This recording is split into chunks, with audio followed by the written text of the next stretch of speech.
Olá! Como alguns de vocês sabem, já se tornou aí uma tradição essa retrospectiva com as leituras do ano. Esse ano de 2018, infelizmente, tem menos livros, pois eu passei por alguns problemas pessoais complicados que prejudicaram aí minha capacidade de leitura. A maioria dos livros recebe resenhas escritas ou em vídeos, nesse caso com exclusividade para os meus patronos. Você também pode se tornar um, basta entrar em www.patreon.com/Rodrigo Constantino. E por apenas $3 mensais você terá acesso a uma resenha vídeo semanal e estará também colaborando com a minha independência como um analista. Sem mais delongas, vamos aos livros do ano com breves resumos. Heretics, de Chesterton. Eu sou fã de Chesterton e ele tem sido uma peça-chave não só no meu apreço pelo conservadorismo, como nas minhas reflexões religiosas que me aproximam de casa. Nesse livro, Chesterton faz um ataque fulminante aos relativistas da era moderna, figuras como Bernard Shaw, por exemplo. É apenas o último e mais selvagem tipo de coragem, diz ele, que pode estar em uma torre diante de 10 mil pessoas e dizer-lhes que 2 vezes 2 são 4. Façam um favor a vocês, leiam Chesterton.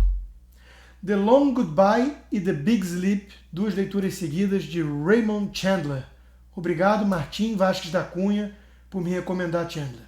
Que livros, que personagem!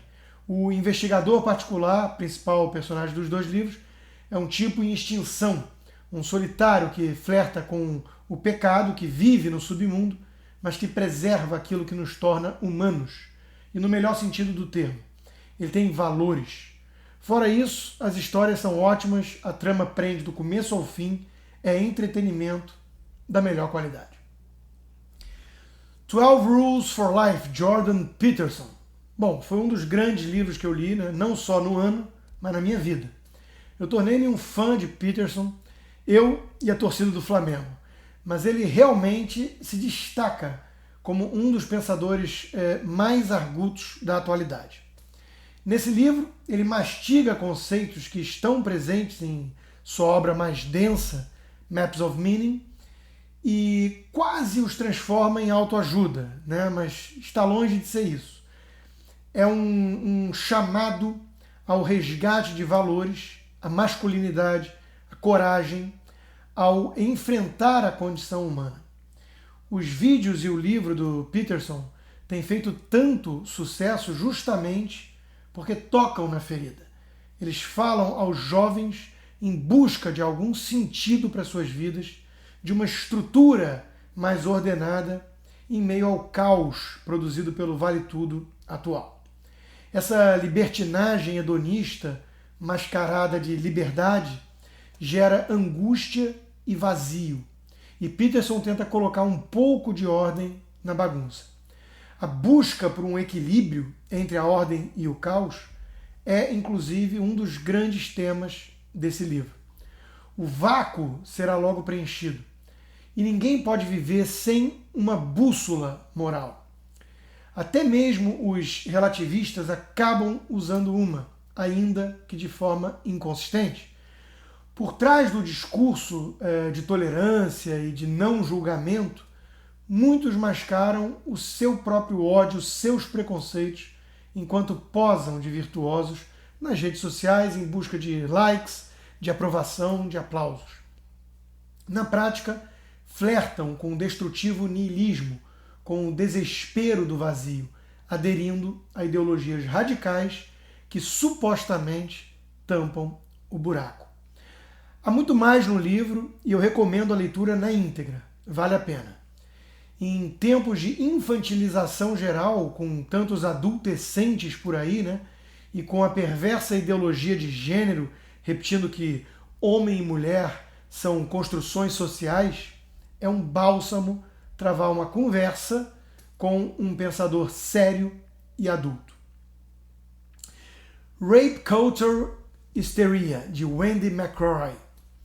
Bom, vivemos em tempos estranhos, né, de muita afetação e histeria na era do vitimismo, em que o homem branco parece ter se transformado no grande vilão da humanidade. Entre os movimentos atrelados a esse zeitgeist, o feminismo radical é o que mais cresce e ameaça os pilares da nossa civilização ocidental. Ao levar o conceito marxista de luta de classes para dentro da família, para o relacionamento entre homem e mulher, esse feminismo tem criado um ambiente terrível no convívio entre os diferentes sexos. A paranoia com o assédio sexual é reflexo disso, em parte. Todos os homens, de preferência os brancos, passaram a ser vistos como predadores, estupradores em potencial, culpados já ao nascimento por ter um pênis. E tudo passou a ser considerado abuso sexual também, desde o ato do estupro em si até uma cantada mais inocente. As feministas falam numa cultura do estupro como se o Ocidente fosse o Afeganistão. Ela serviria para preservar o modelo patriarcal de domínio e opressão. Mas existe mesmo isso? É assim que acontece? Bom, quem se interessa pelo assunto, eu acho que deveria interessar a todos, eu recomendo esse excelente livro, de Wendy McElroy. Ela é uma libertária, Ela demonstra de forma minuciosa, com fatos e argumentos lógicos, que não existe uma cultura do estupro na América, e sim uma histeria sobre a tal cultura do estupro, fruto de uma estratégia deliberada do movimento feminista. Vale a leitura. A Euforia Perpétua, de Pascal Bruckner. Bom, a ideia de que a coisa mais importante do mundo é a busca pela felicidade está tão enraizada na era moderna que faz parte até da Declaração de Independência da América, como um direito inalienável. Muito justo. Mas surge a questão: e quando ser feliz deixa de ser um direito e se transforma basicamente num dever? E quando a obsessão por ser, ou pior, parecer feliz, é tão grande que essa constante busca produz apenas o seu oposto, mais angústia e sofrimento. Em linha parecida com a do Jordan Peterson, com o seu tom pessimista, Pascal Bruckner, com o seu excelente livro Euforia Perpétua, subtítulo Ensaio sobre o Dever de Felicidade, mostra como isso pode ser ruim. O pensador francês toca em algumas feridas delicadas na obra, mas apesar de flertar com a melancolia, não deixa uma mensagem de niilismo.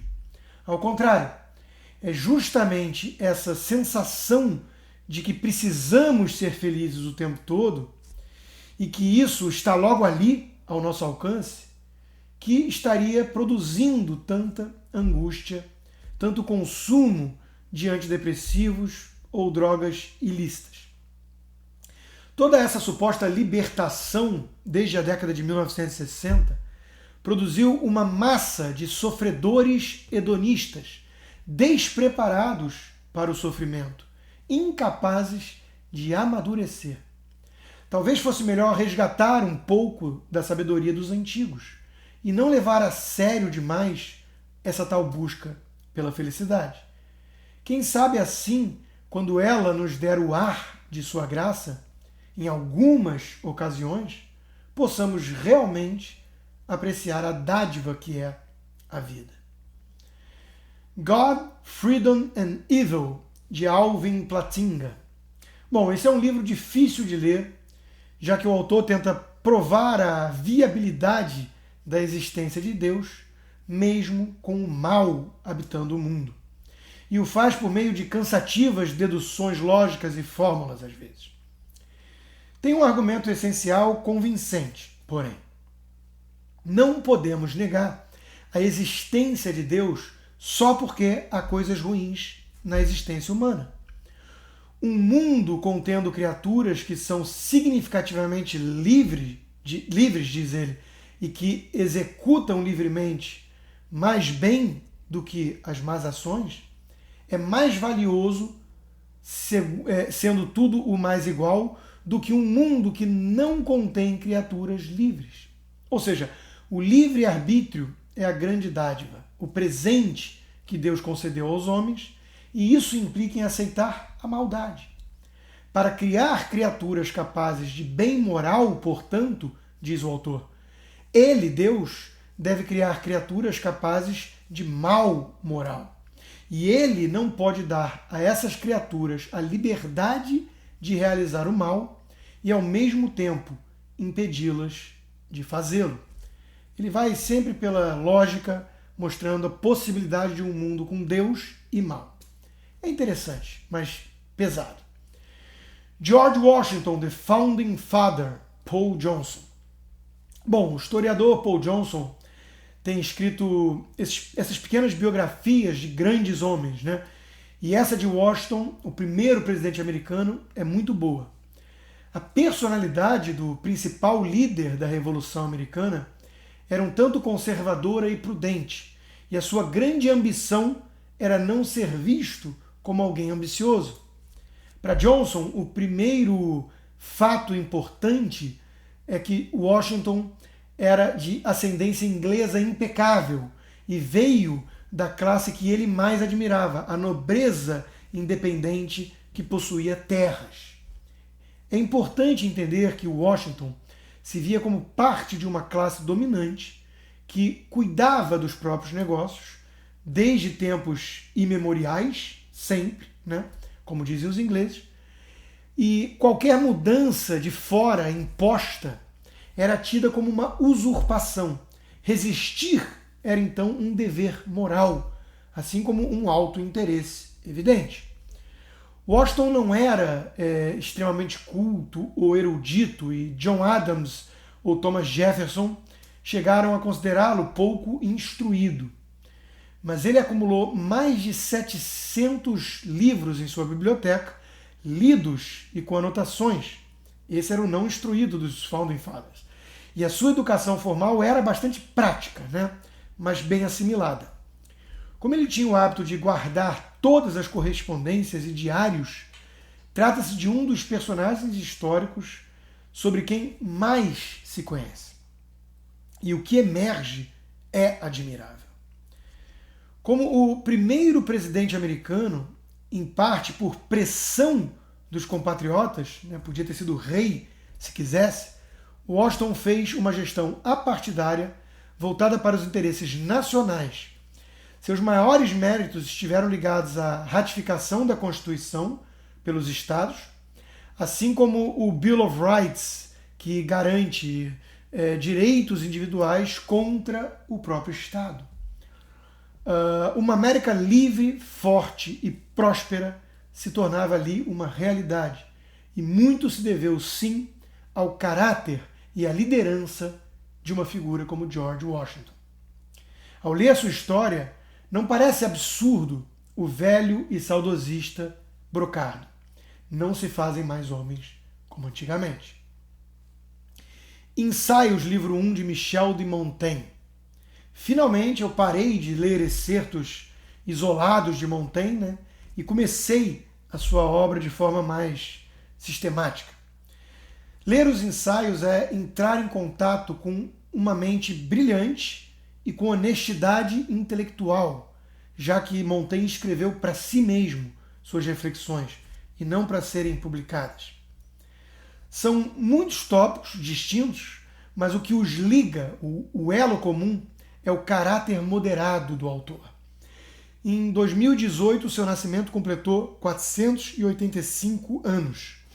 Trata-se de um pensador equilibrado, comedido, humilde, cauteloso e prudente, que descarta os extremos e desconfia de tudo que é radicalismo.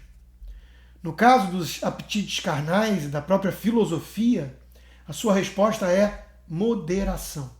A arte da prudência, o exercício da moderação, a virtude da temperança. Essas são as lições muito importantes que nós, liberais, podemos e devemos aprender com os conservadores de boa estirpe, como eu os chamo, para que nossa luta por justiça e liberdade não se torne um caminho para um inferno libertino ou o terror engendrado pelos fanáticos puristas.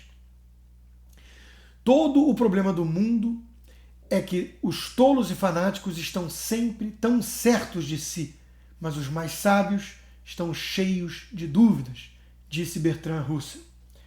Uma ideia que fora abordada por Yeats também, quando disse que aos melhores falta toda convicção, enquanto os piores estão repletos de intensidade apaixonada.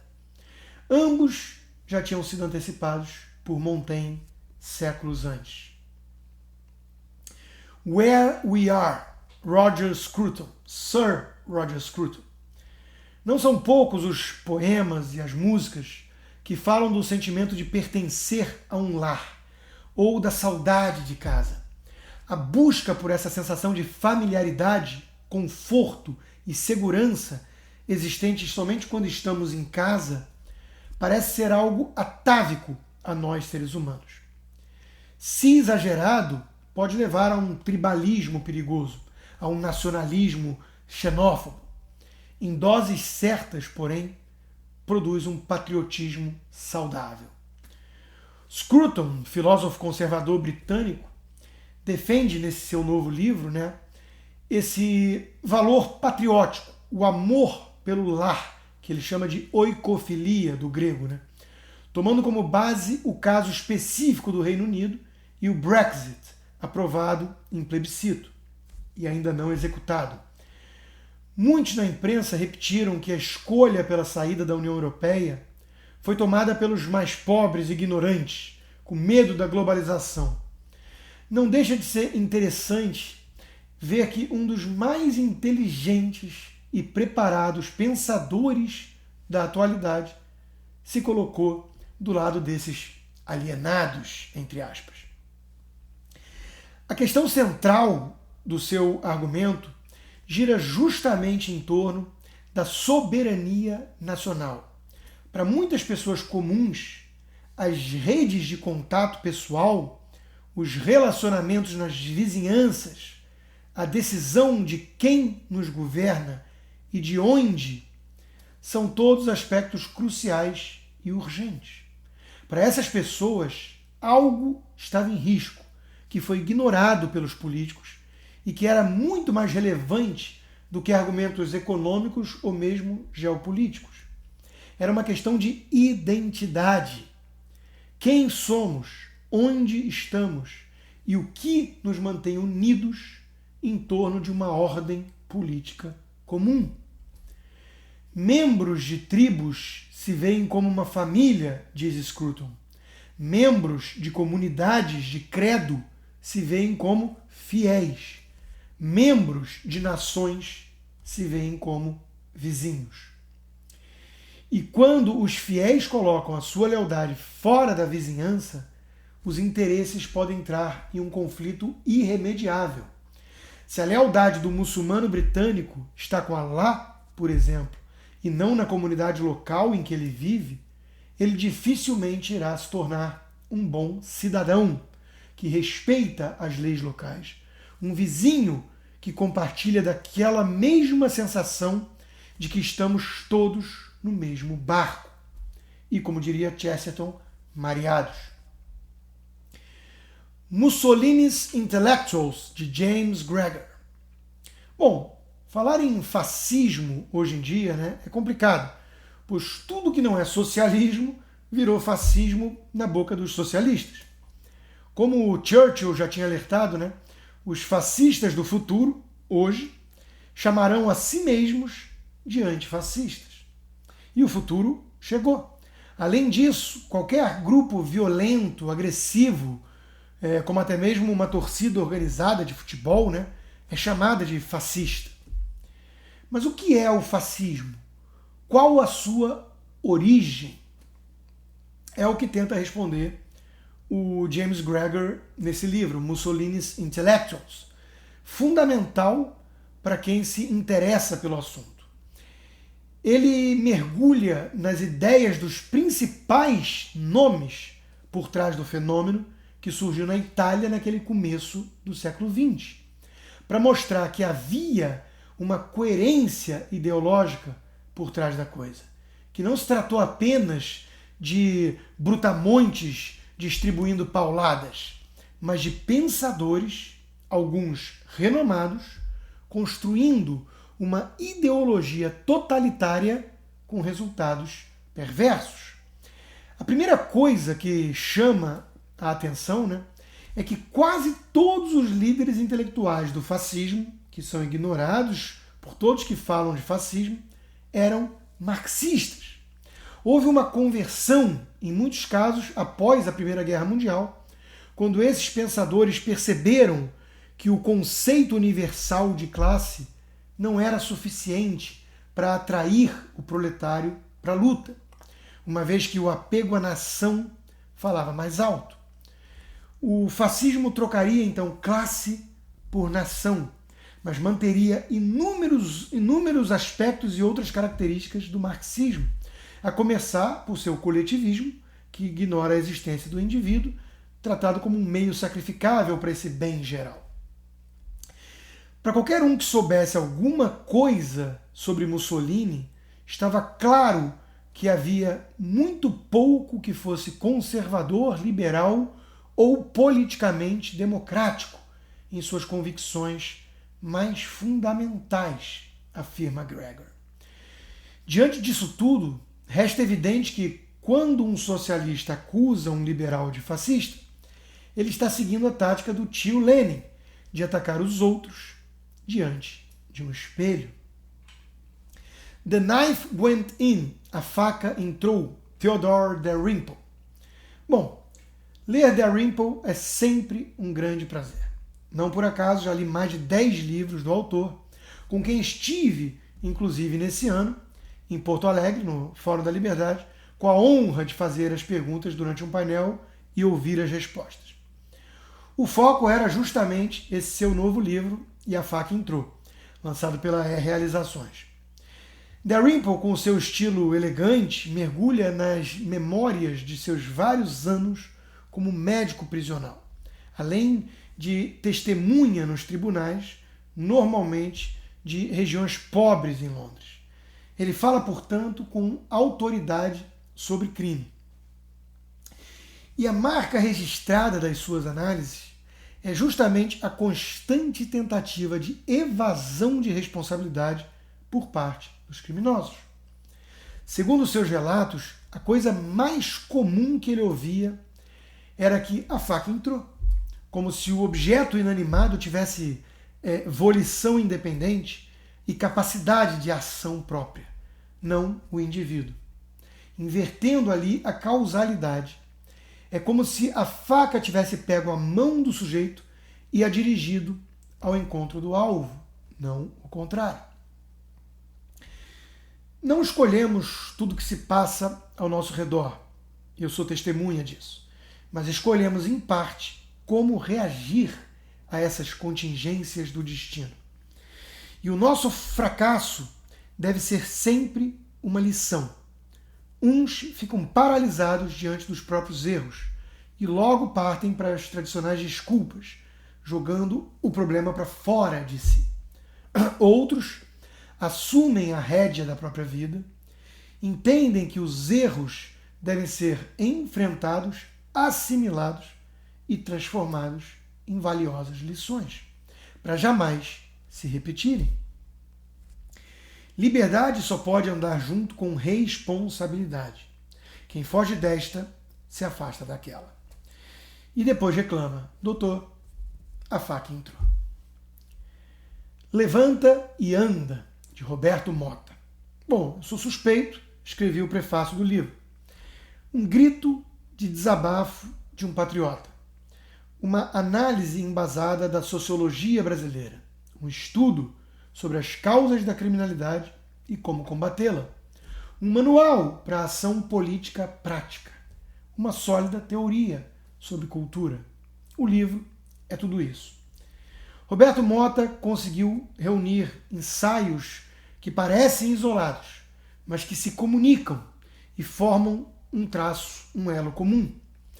Como alguém que mora fora do Brasil há mais de 3 anos, várias passagens me marcaram profundamente, pois o autor também teve essa experiência, tendo trabalhado por quase 5 anos aqui nos Estados Unidos, mas decidiu voltar.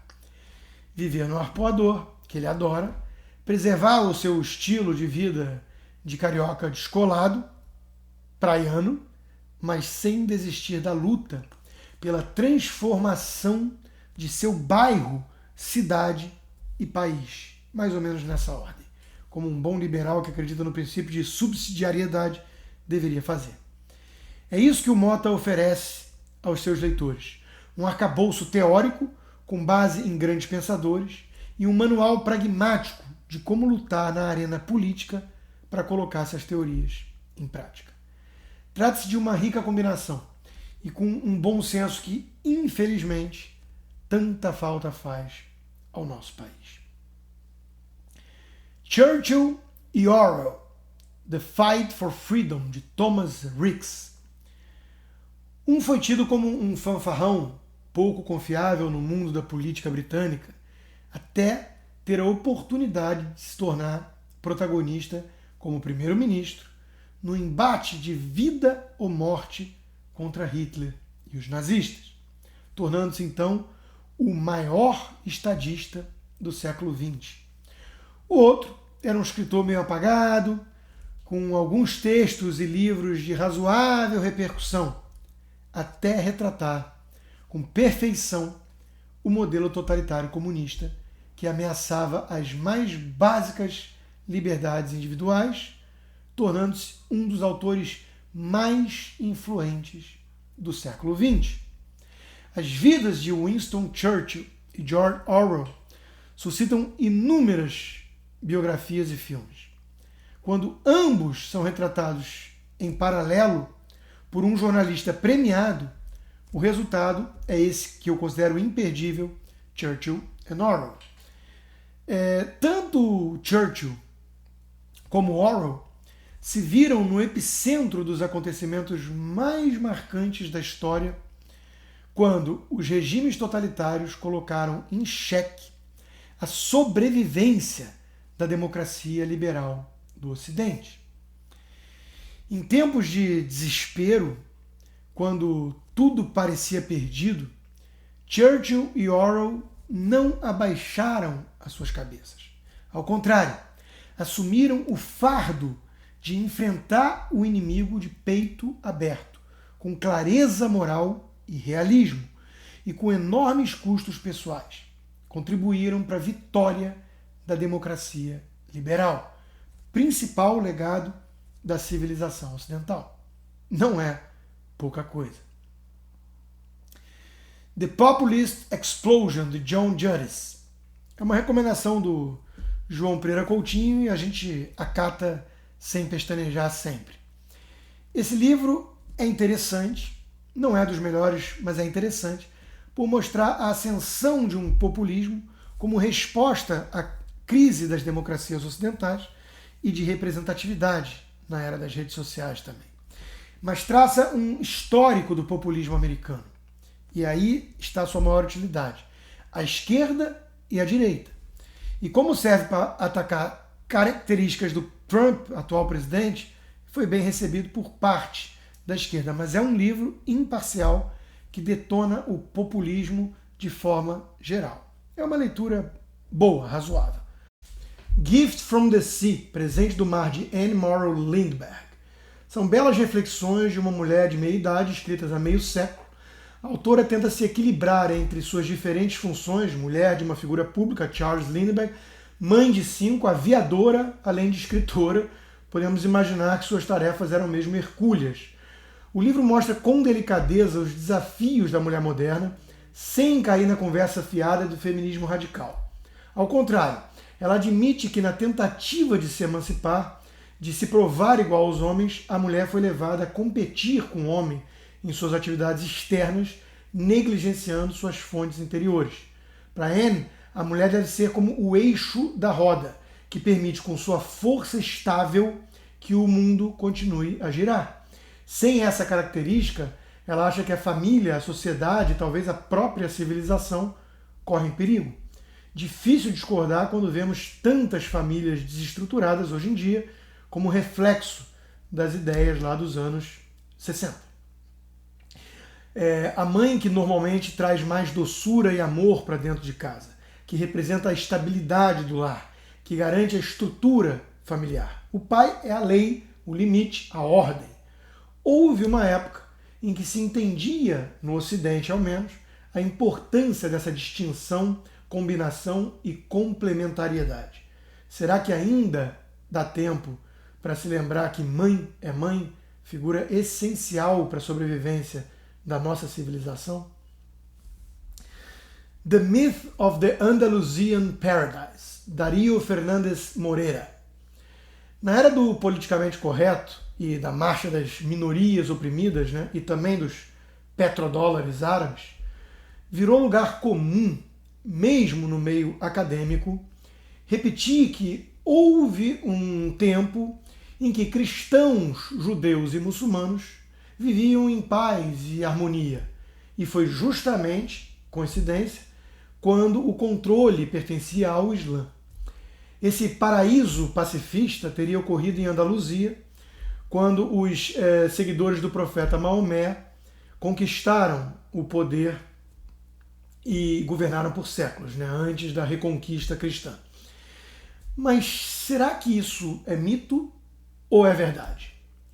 O scholar Darío Fernández Moreira responde essa questão no livro, né? E o livro tem mais da metade das suas 381 páginas só de referências bibliográficas, incluindo inúmeras fontes primárias. Ele alega que, por não dominarem bem o espanhol e o árabe, vários acadêmicos tiveram de beber de fontes secundárias apenas, e que estas, muitas vezes, foram deturpadas ou interpretadas por uma lente mais ideológica. O livro desmistifica a alegação de que a Espanha islâmica medieval era um excelente lugar de tolerância entre as três principais culturas monoteístas, sob a supervisão de governantes muçulmanos esclarecidos. Os capítulos abrem com várias declarações de pesquisadores e figuras públicas como políticos, presidentes, enaltecendo essa época e mencionando o convívio supostamente tranquilo dos três povos. Estão todos, garante Darío, repetindo uma falácia, e em muitos casos por evidente suspeita de desonestidade intelectual, pois parece impossível ignorarem certos fatos um pouco mais conhecidos. A Espanha islâmica medieval não era uma convivência tolerante, mas uma precária coexistência. E se não fosse a reconquista cristã, a Espanha hoje seria como os demais países islâmicos, né? Para começo de conversa, sem vinhos e presuntos. Tentar reescrever a história como se ali três religiões vivessem numa paz incrível é distorcer a realidade. Não era nada parecido como é hoje na América cristã ou em Jerusalém, na parte dominada por Israel, judaica, onde muçulmanos, cristãos e judeus de fato convivem em relativa harmonia e gozando dos mesmos direitos legais. Discrimination and Disparities, Thomas Sowell. Muitas pessoas observam as discrepâncias estatísticas na sociedade e concluem que automaticamente elas se devem a algum tipo de preconceito, né, de discriminação. Os salários mais baixos, na média, das mulheres ou dos negros precisam ter uma explicação no machismo ou racismo, pensam essas pessoas. Mas será que isso faz algum sentido lógico? Thomas Sowell mergulhou nesse tema, nesse seu novo livro,